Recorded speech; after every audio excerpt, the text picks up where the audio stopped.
성경 시편 139편 13절로 17절까지.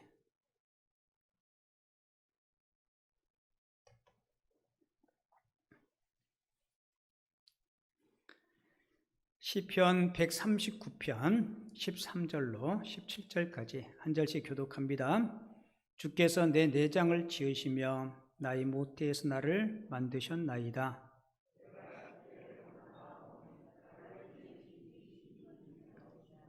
주께서 하시는 일이 기이함을 내 영혼이 잘 아나이다. 내가 은밀한 데서 지음을 받고 땅의 깊은 곳에서 기이하게 지음을 받을 때 나의 형체가 주의 앞에 숨겨지지 못하였나이다. 내 형질이 이루어지기 전에 주의 눈이 보셨으며 나를 위하여 정한 날이 하루도 되기 전에 주의 책에 다 기록이 되었나이다. 17절은 같이 읽죠. 하나님이여, 주의 생각이 내게 어찌 그리 보배로우신지요, 그 수가 어찌 그리 많은지요. 아멘. 오늘 읽은 본문 말씀을 가지고 나는 소중한 사람이라는 제목으로 하나님의 말씀을 함께 나누겠습니다. 같이 볼게요. 나는 소중한 사람입니다. 우리 가슴을 이렇게 만지면서 나는 소중한 사람입니다. 세상 여러분들보다 소중한 사람이 없잖아요, 그죠? 하나님의 말씀이 그렇게 말씀하고 있고, 오늘 이 제목으로 함께 말씀을 나누려고 합니다. 자, 말씀 나누기 전에 오늘의 영혼에 만나는 믿음에 대해서 같이 나누겠습니다. 히브리서 11장 3절은 같이 읽을게요. 믿음으로 모든 세계가 하나님의 말씀으로 지어진 줄을 우리가 아나니 보이는 것은 나타난 것으로 말미암아 된 것이 아니니라. 히브리서 11장 3절 말씀. 아멘. 제가 한 번 더 읽어드릴게요. 믿음으로 모든 세계가 하나님의 말씀으로 지어진 줄을 우리가 아나니 보이는 것은 나타난 것으로 말미암아 된 것이 아니니라. 히브리서 11장 3절 말씀. 아멘. 나무에서 떨어지는 사과를 보고 만유 인력의 법칙을 발견하는 사람을 과학자라고 합니다. 나무를 보고 시를 쓰고 노래하는 사람을 시인이라고 합니다. 나무를 보고 나무를 만드신 이를 찬양하는 사람을 신앙인이라고 합니다. 과학자들은 우리의 삶을 편안하게 해줍니다. 시인들은 우리가 인간임을 느끼게 해줍니다. 신앙인은 존재의 근원을 제시해 줍니다. 존재하는 것은 눈에 보이지만 그것을 존재하게 하는 이는 눈으로 볼 수 없습니다. 그것은 마치 꽃과 달과 별은 눈에 보이지만 꽃을 피게 하고 달과 별이 떠 있도록 만드는 건 볼 수 없는 이치와 같습니다. 보이지 않는 이 본질을 보는 눈을 믿음이라고 합니다. 그래서 신약성경 히브리서 11장 3절에는 이렇게 말합니다. 같이 읽어요. 믿음으로 모든 세계가 하나님의 말씀으로 지어진 줄을 우리가 아나니. 예수님은 이 믿음은 안 읽어도 돼요. 제가 읽을게요. 예수님은 이 믿음은 모든 사람의 것이 아니라고 말씀하셨습니다. 우리에게 믿음을 선물로 주신 하나님께 감사합시다. 믿음의 눈으로 우리의 존재의 근원을 알게 하시고 내 마음을 주님의 영원한 생명으로 채워주신 하나님께 찬양하며 감사합시다. 아멘. 저와 여러분들에게 믿음을 주셔서 믿음의 눈으로 하나님을 바라보게 하시고 하나님을 알게 하시고 하나님을 섬길 수 있게 해주신 하나님 앞에 감사와 영광을 돌릴 수 있는 귀한 시간 되어줄 수 있기를 주님의 이름으로 축원을 드립니다. 저에게는 누님이 세 분 계세요. 큰 누님은 이제 올해 한 70 정도 됐고요. 우리 형님과 누님들이 정확한 나이는 제가 잘 모릅니다. 분명한 사실은 누님이 3명 있고 형님이 5명 있다는 거. 그 제가 9번째예요, 9번째. 저희 누님 중에 한 분이 하루는 이렇게 길을 걷다가 바닥에 껌딱지 같은 게 이렇게 딱 붙어 있어가지고 그냥 무의식 중에 발로 이렇게 툭 찼어요. 여러분, 껌딱지는 바닥에 붙어 있으면 발로 차도 떨어지지 않습니다. 근데 이 껌딱지 같은 게 발로 툭 찼는데 이게 툭 움직이는 거예요. 이 껌딱지가 아니잖아요. 그래서 궁금해서 그걸 이렇게 손으로 들어봤습니다. 그랬더니 껌딱지 무게가 아니고 부피에 비해서 묵근한 거예요. 번뜩 무슨 생각이 들었을까요? 혹시 금이 아닐까? 그리고 이렇게 뒤집어 봤더니 색깔이 금 색깔이 나더래요. 그래서 이렇게 쓱쓱 비벼봤더니 전문가가 아닌데도 이건 틀림없이 금인데 아마 누가 금반지를 떨어뜨렸는지 그래서 자동차가 밟아서 껌딱지처럼 납작하게 됐는지 그래서 그걸 버리지 않고 집으로 가져와서 금은방에 가서 감정을 해봤더니 순금이었답니다. 그래가지고 그거를 팔아서 용돈으로 썼다고. 여러분, 금은 바닥에 떨어져서 자동차가 밟아서 껌딱지처럼 납작하게 되고 흙이 묻고 오염이 돼도 금은 금으로서의 가치가 결코 없어지는 것이 아닙니다. 여러분, 우리 인생도 그래요. 살다 보면 실수할 수 있어요. 살다 보면 바닥에 떨어질 수 있어요. 인생을 살다 보면 실패할 수도 있고 실수할 수도 있고 때로는 내 인생이 바닥에 떨어져서 먼지가 묻고 더럽게 오염될 수도 있습니다. 때로는 내 실수 때문에 그래야 할 수도 있고 나와는 상관없이 어떤 환경 때문에도 그리 될 수 있어요. 우리가 그럴 때는 나는 아무 쓸모없나 봐 라고 우리 자신을 좌절하고 때로는 용기도 잃을 때가 있습니다. 그러나 여러분 꼭 기억하세요.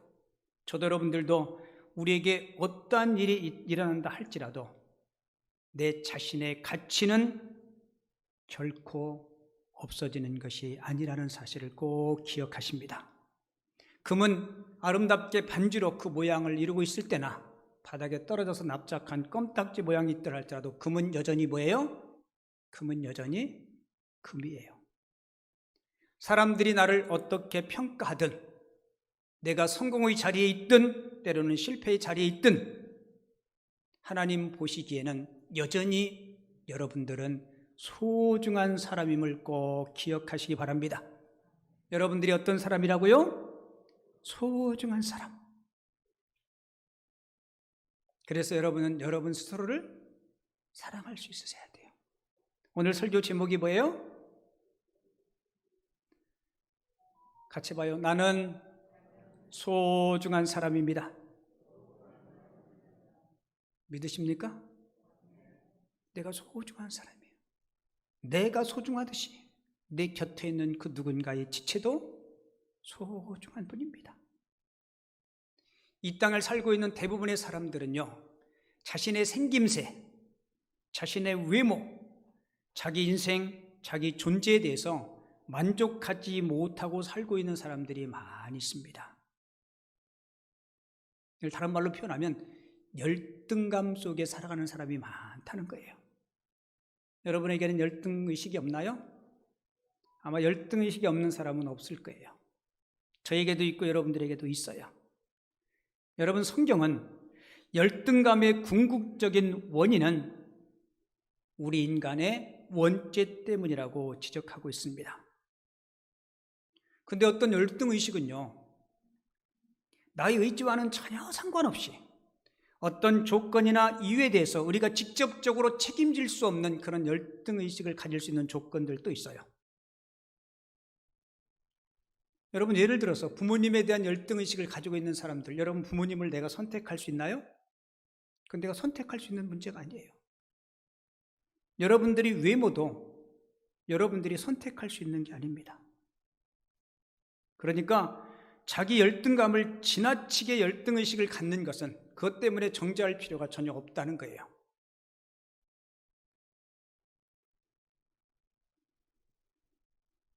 저는 쭉 지금까지 성장 오면서 제게 가장 큰 열등의식이 하나 있었는데요. 그게 뭐냐면 학교 다니면서 공부를 못한 거. 제가 공부 못했다고 그러면 사람들이 잘 안 믿더라고요. 공부하는 걸 되게 싫어했고 지금도 가끔 꿈꿔요. 꿈꾸다가요 깜짝 놀라서 깨요. 그리고는 꿈이라서 너무 좋다. 무슨 꿈을 꿀까요? 학교에서 시험 보는 꿈. 시험지를 받았는데 생각나는 게 아무것도 없는 거예요. 이게 얼마나 학창시절에 그런 열등의식이 있었으며, 그리고 성적표 나눠주는 게 저는 제일 싫었어요. 옛날 우리 학교 다닐 때는요 성적표를요 시험 끝나고 나면 복도에 붙여놨어요. 1등부터 60등까지. 제가 어디에 있었을까요? 그것저는 한 번도 안 해봤어요.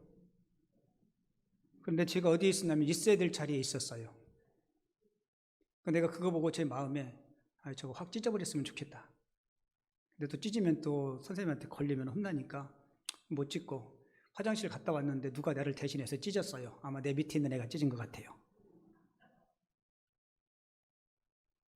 근데 예수를 만나고 신앙생활하고 목사가 되고 그럼 제가 깨달은 게 있어요. 내가 비록 학교에서 필답고사는 잘 못 쳤지 모르지만 하나님은 나에게 다른 은사를 주셨구나. 그래서 이제 그런 열등의식을 많이 내려놨어요. 여러분에게는 어떤 열등의식이 있나요? 키가 작은 것 때문에 열등의식이 있나요? 어떤 분은 저한테 목사님 어깨 좀 쫙 좀 피고 다니시라고. 저는 그게 다 핀 거예요. 평상시 다니는 게. 왜 이렇게 꾸부정하게 다니냐고. 제 아내는 제 걷는 뒷모습을 보면서 참 걸음걸이도 희한하다고, 다리도 휘어가지고 뭐 팔자걸음이라나 뭐라나. 근데 내가 내 팔자가 좋아서 그래 내가 그렇게 많은데요. 옛날에는 그 이야기를 들으면 자꾸 많이 의기소침하고 이제 그랬어요. 근데 제가 하나님의 말씀을 통해서 깨달은 게 있어요. 하나님께서 나를 그렇게 만들어 주셨구나. 여러분도 하나님이 그렇게 만드신 거예요. 크면 큰 대로, 작으면 작은 대로 하나님께서 하나님의 선하신 목적을 위해서. 오늘 저는 여러분들과 함께 오늘 본문을 통해서 두 가지를 함께 생각해보고 말씀을 나누려고 하는데요. 그 첫 번째는 어떻게 열등감을 극복할 수 있을까?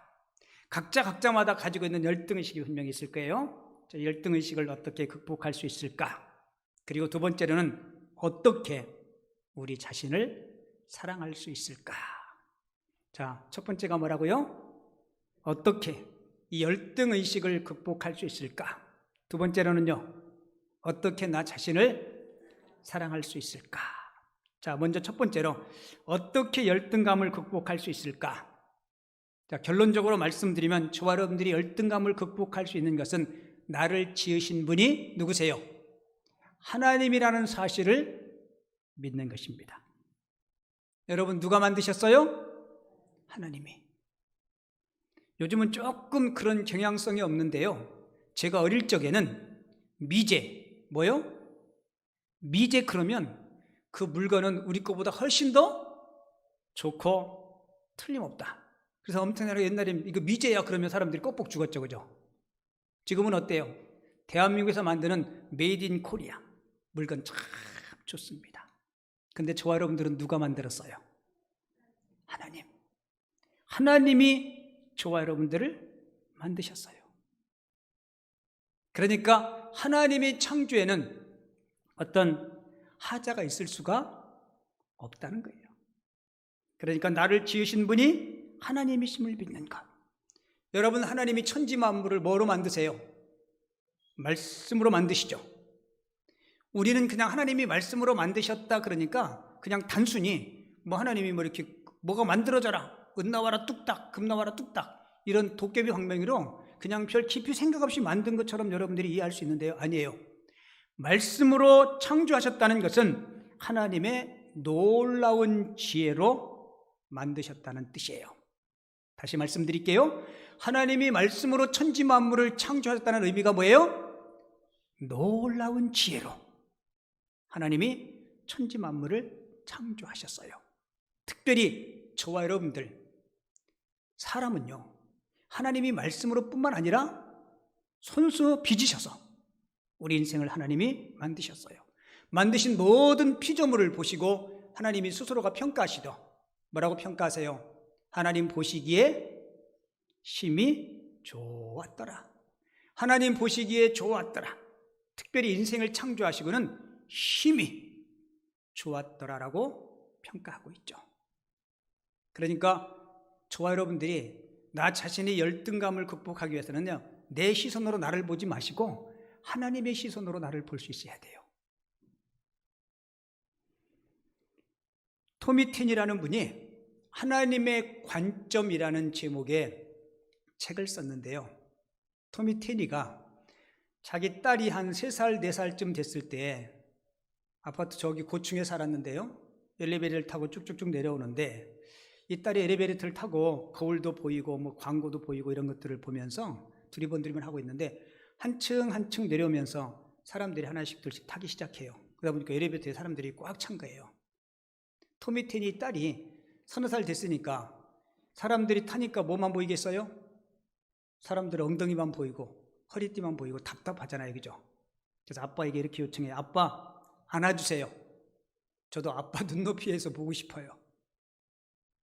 토미 테니는 그의 딸의 그 말 있죠. 아빠 안아주세요. 아빠 눈높이만큼 보고 싶어요.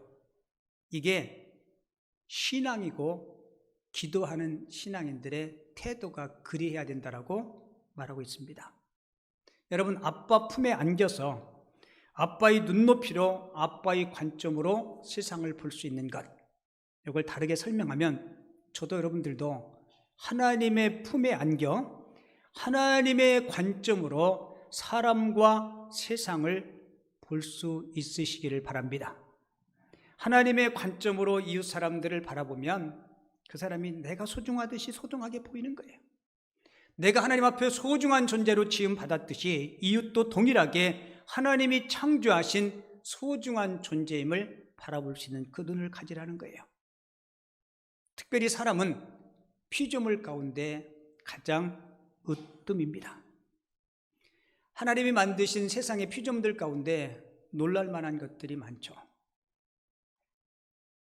저기 중국에 가면 어떤 명산이 있는데 그 산 별명이 와와산이래요. 왜 와와산인지 아세요? 그 광경을 보면서 관광객들이 계속 입에서 뭐가 나와요?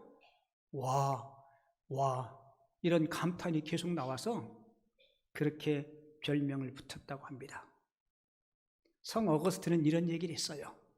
사람들은 높은 산, 그리고 굽이치는 파도, 광활한 태양, 그리고 하늘의 무수한 별들을 보면서 경탄하면서도 왜 자신의 몸, 자신의 존재에 대해서는 경탄할 줄 모르는가? 삼라만상이 아무리 아름답고 오묘하다 해도요, 내 인체, 하나님께서 만드신 머리에서부터 발끝까지 이것이 가장 신비라는 거예요. 그래서 오늘 보면 시편 기자도 자신의 존재에 대해서 경탄하며 하나님 앞에 감사의 시를 드리면서 찬양을 하고 있죠. 자, 오늘 본문 14절을 같이 읽어봅니다. 내가 주께 감사하오면 나를 지으심이 심히 기묘하심이라 하심이라. 자, 다시 한번 읽을게요. 앞에 자막 보세요. 같이 읽어요. 시작. 내가 주께 감사하오면 나를 지으심이 심히 기묘하심이라 하심이라. 아멘. 사도 바울은 에베소서 2장 10절에서 우리는 그의 만드신 바라라고 이야기해요. 우리를 누가 만들었다고요? 하나님이. 자, 그런데 여기서 만드신 바라, 요거를 헬라어 의미는 한편의 시와 같이 아름답게 창조하셨다는 뜻이에요. 하나님이 우리를 어떻게 만들었다고요? 한편의 시와 같이 아름답게 창조하셨다는 겁니다. 우리말 성경에 보면 14절을 이렇게 기록하고 있어요. 내가 주를 찬양합니다. 주께서 나를 경이롭게 멋지게 지으셨습니다. 주의 작품은 정말 놀랍습니다. 저와 여러분들이 뭐라고요? 같이 봐요. 주님의 작품. 같이 봐요. 주님의 작품. 우리 인생 모두가 하나님의 예술 작품, 하나님의 걸작품이에요. 그러니까 키가 작든 키가 크든 허리가 좀 구부정하든 다리가 오짜든 아니면 육신에 질병이 있든 얼굴에 주름이 있든 머리카락이 빠져서 몇 개 안 남았든 하나님 앞에 우리는 어떤 사람이에요? 소중한 사람이에요. 여러분, 우리가 그 사실을 깨달으면 열등의식 속에서 우리가 일어날 수 있어요.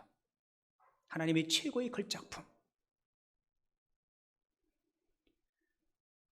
여러분, 자동차를 만들 때 들어가는 부품이 물론 차마다 조금씩 다르겠지만 대략 한 1만 3천 개 정도의 부품이 필요하대요. 그러면 우리 인간의 몸을 만드는 데는 세포가 100조 개가 필요하대요. 100조.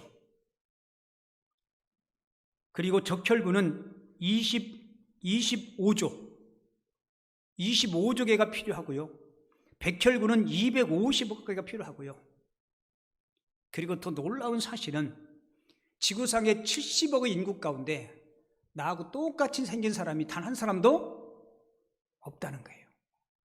여러분, 우리가 다 모두 똑같이 생겼으면 헷갈릴 거 아니에요. 그죠? 이 사람이 내 남편인지 저 사람이 내 남편인지 헷갈릴 거 아니에요. 손가락의 지문도 똑같은 사람이 있지 않다고 그러죠? 왜요? 하나님이 그렇게 다르게 독특하게 걸작품으로 만들어 주셨기 때문에 그렇습니다. 그런데 자신의 외모를 포함해서 자신의 인생과 삶에 대해서 지나친 열등의식을 갖는 것은 하나님의 놀라운 계획과 창조를 부인하는 것입니다. 그래서 시인은 오늘 17절에서 이렇게 이야기하죠. 하나님이여, 주의 생각이 내게 어찌 그리 보배로우신지요 라고 노래하고 있습니다. 주의 생각이 그냥 단순한 한 생각이 아니라 원문에는 복수로 표현되어 있습니다. 그러니까 주의 생각들이, 이게 무슨 의미예요? 나를 창조하실 때 하나님께서 많은 생각과 계획을 가지고 나를 만들어 주셨다는 것입니다. 그러니까 저와 여러분들이 지나친 열등의식을 갖지 않을 수 있는 이유는 하나님은 나를 아주 소중한 존재로 지어 주셨다는 겁니다. 여러분 믿으십니까? 그러니까 내가 누구에게 어떠한 평가를 받든, 내가 성공의 자리에 있든 실패의 자리에 있든, 여러분들이 어떤 느낌을 가지든 저와 여러분들은 하나님의 깊은 생각 가운데 소중하게 설계되고 창조된 소중한 하나님의 사람임을 꼭 기억하시기 바랍니다. 자, 우리 함께 한번 해보겠습니다. 나는 소중한 사람입니다. 왜 저와 여러분들이 소중해요? 나를 지으신 분이 하나님이시기 때문에 그렇습니다. 그리고 두 번째, 어떻게 우리 자신을 사랑할 수 있을까? 여러분, 자기 자신만을 사랑하는 그것은 잘못된 겁니다. 그것은 죄악일 거예요. 그러나 자기를 사랑하는 것은 소중하고 필요한 것입니다. 여러분은 여러분을 사랑하시나요? 여러분, 내가 나를 사랑하지 않으면 절대로 이웃을 진정으로 사랑할 수 없습니다. 우리 예수님께서 주신 계명 중에 가장 큰 계명이 뭐예요? 마음을 다하고 뜻을 다하고 성품을 다하여 주 너희 하나님 여호와를 뭐라고요? 사랑하라. 그리고 이어지는 게 뭐예요? 이와 같이 내 이웃을 뭐같이요? 내 몸같이 사랑하라. 자, 바꿔서 이야기하면 내 몸을, 내 존재를 사랑하지 않으면 내 이웃을 진심으로 사랑할 수 없다는 겁니다. 그래서 자기만을 사랑하는 것은 죄악이지만 자기를 사랑할 수 있는 것은요, 소중한 거예요. 자, 그러면 우리가 어떻게 나 자신을 사랑할 수 있을까? 오늘 본문을 보면 감사하는 삶을 살아가는 것. 무슨 삶이요? 감사하는 삶을 사는 것. 이게 나 자신을 사랑하는 삶을 위해서 꼭 필요한 요소예요. 자, 우리가 왜 감사해야 되는지 오늘 본문 14절을 다시 한번 볼게요. 자, 자막 한번 보세요. 내가 주께 뭐함은 나를 지으심이 심히 기묘하심이라. 나를 지으신 하나님, 나를 나로 만들어주신 그 하나님을 생각하니까 감사의 마음이 막 생기는 거예요. 자신을 지으신 하나님 앞에 감사하고, 나는 독특한 창조물이고 나와 똑같은 사람은 단 한 사람도 없는 하나님이 만드신 놀라운 걸작품이기 때문에 하나님 앞에 감사한다는 거예요. 그리고 감사한 것은요, 내 안에, 내 영혼에, 내 심령에 하나님의 숨결이 있어요. 다르게 표현하면 하나님의 형상, 하나님의 사인이 내 안에 있다는 겁니다. 여러분, 하나님이 사인이 있는 하나님의 걸작품. 그래서 우리 인생의 값어치는요, 온 천하보다 귀한 겁니다. 조선시대 때 암영에서 저대가 있었죠. 탐관오리 색출을 위해서 왕이 직접 은밀하게 마패를 건네주면서 암영에서의 명을 내리죠. 암영의사는 자기 신분을 노출시키면 안 되잖아요. 그래서 주로 어떻게 해요? 행색을 그냥 평민이나 거지 행색처럼 그리고 다녀요. 그러니까 잠자리도 변변치 않습니다. 때로는 후비진 헛간에서도 하루 저녁을 보내고, 그렇지만 암영의사는 마음속에 든든함이 있었어요. 왜일까요? 옷 속 깊숙한 곳에 임금님이 직접 하사하신 그 마패를 보면서 나는 임금께서 신임하는 나는 암영의사야. 여러분, 삶이 힘들고 어려울 때 우리 심령 가운데 있는 하나님의 사인, 하나님의 형상을 쭉 살펴보면서 여러분, 마패보다 더 귀한 하나님의 사인, 하나님의 형상이 저와 여러분들이 심령 가운데 있음을 기억하시고 그 하나님 앞에 감사하시기 바랍니다. 그러면 내가 나를 사랑할 수 있어요. 그리고 아담과 하와가 죄를 지음으로 우리 인생이 타락해서 하나님의 형상을 잃어버리지 않습니까? 그런데 하나님 우리를 사랑하셔서 누구를 보내주세요? 독생자 예수 그리스도를 보내주시고 잃어버린 그 하나님의 형상을 회복시켜 주셨습니다. 여러분, 우리가 이 은혜를 생각하면 우리가 하나님 감사합니다, 하나님 찬양과 영광을 받으시옵소서라는 고백이 절로 나오게 되어 있는 거예요. 그리고 우리가 하나님 앞에 감사할 수 있는 또 한 가지 이유는 하나님이 우리 삶을 인도하시기에 감사할 수 있습니다. 여러분, 가만히 생각해 보세요. 지금까지 여러분의 삶을 인도하신 분이 누구세요? 하나님이십니다. 그리고 코로나의 어려운 위기 속에서도 저와 여러분들의 삶을 인도하고 계신 분이 누구세요? 하나님이십니다. 그리고 우리 생에 다하는 그날까지 우리를 인도해 주실 분이 또한 하나님이세요. 그 하나님 앞에 우리 인생을 의탁하고 그 하나님 앞에 맡기고 주님이 인도하심 가운데 삶을 살아갈 수 있다는 그 사실이 얼마나 감사하고 놀라운 일입니까? 여러분, 시편 139편은 총 24절로 구성되어 있어요. 그리고 네 문단으로 나누어지는데요, 6절씩 네 문단, 그럼 24절 딱 맞죠?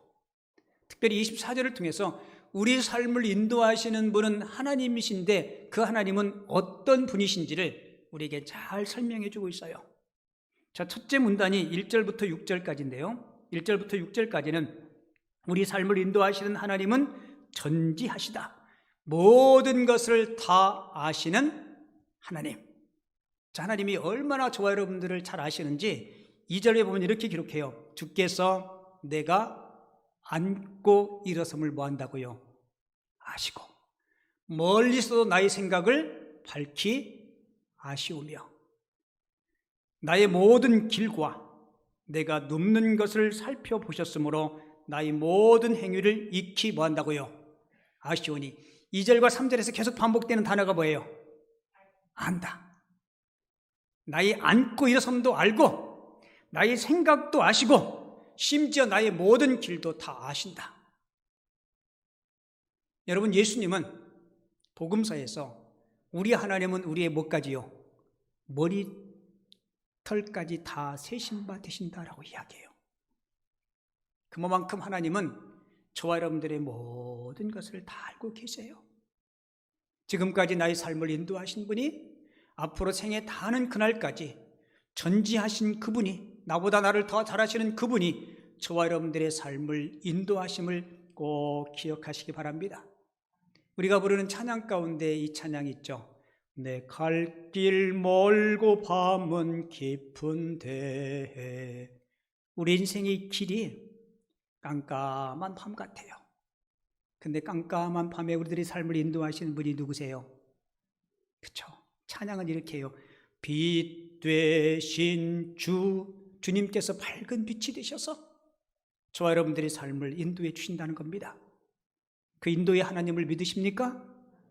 우리가 그 인도의 하나님을 믿고 그 하나님과 함께 동행한다면 우리가 어찌 감사하지 않을 수 있겠습니까?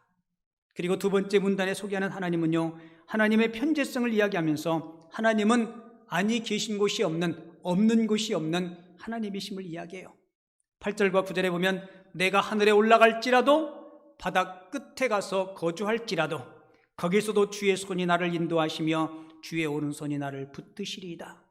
하나님은 어느 곳에서든지 우리를 인도하시는 하나님이심을 꼭 기억하시기 바랍니다.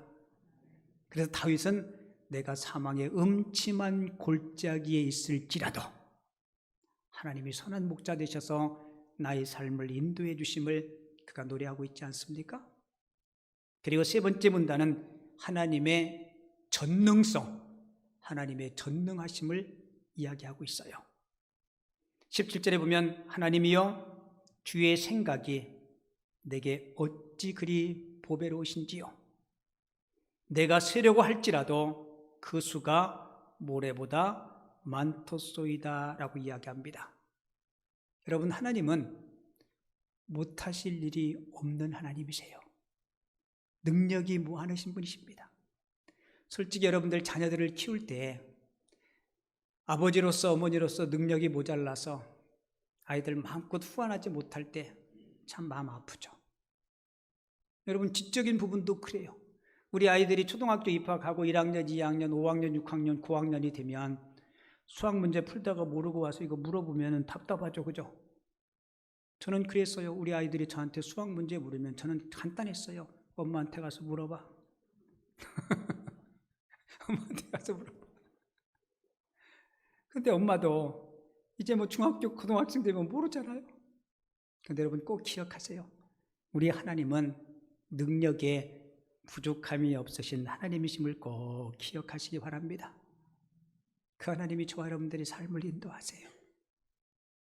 그리고 마지막 문단은 하나님은 공의로우신 하나님이심을 말씀합니다. 19절에 보면 하나님이여 주께서 반드시 악인을 죽이시리라 라고 말씀합니다. 하나님의 공의로움을 이야기하는 거예요. 자, 우리가 나 자신을 사랑할 수 있는 이유는 하나님의 저와 여러분들의 삶을 인도하시는데 그 하나님은 어떤 하나님이세요? 전지전능하신 하나님, 무소부재하신 하나님, 공의로우신 하나님, 그 하나님이 하나님의 자녀된 저와 여러분들의 삶을 선하고 복된 길로 인도하심을 꼭 기억하시기 바랍니다. 우리 복음송 가운데 이런 찬양이 있죠. 내일 일은 난 몰라요. 여러분 내일 일 알아요? 내일 일 아니라 한 치 앞도 몰라요. 한 치 앞도 모르는 인생을 살지만 미지의 인생의 길을 걷고 있는 저와 여러분들, 우리 삶에 앞장서서 전지전능하시고 무소부재하시고 공의로우신 사랑의 하나님이 저와 여러분들의 삶을 인도하신다는 사실을 믿으면 우리 삶이 얼마나 든든해요. 여러분 얼마나 감사할 수 있어요. 그 하나님 앞에 저와 여러분들의 삶을 온전히 의탁하고 맡길 수 있는 하나님의 사람들이 꼭 되시기 바랍니다. 그리고 무엇보다도 나를 지으신 분이 하나님이세요. 그렇기 때문에 나의 외모, 여러분들의 어떤 환경, 이 모든 것들을 초월해서 하나님의 관점에서 나를 볼 때, 여러분들을 볼 때 우리 모두는 하나님 앞에 어떤 사람이에요? 소중한 사람임을 기억하시고 나 자신을 사랑하듯이 이웃들을 사랑하고 하나님의 인도함 가운데 늘 기뻐하며 감사할 수 있는 하나님의 사람들이 되어줄 수 있기를 주님의 이름으로 축원을 드립니다.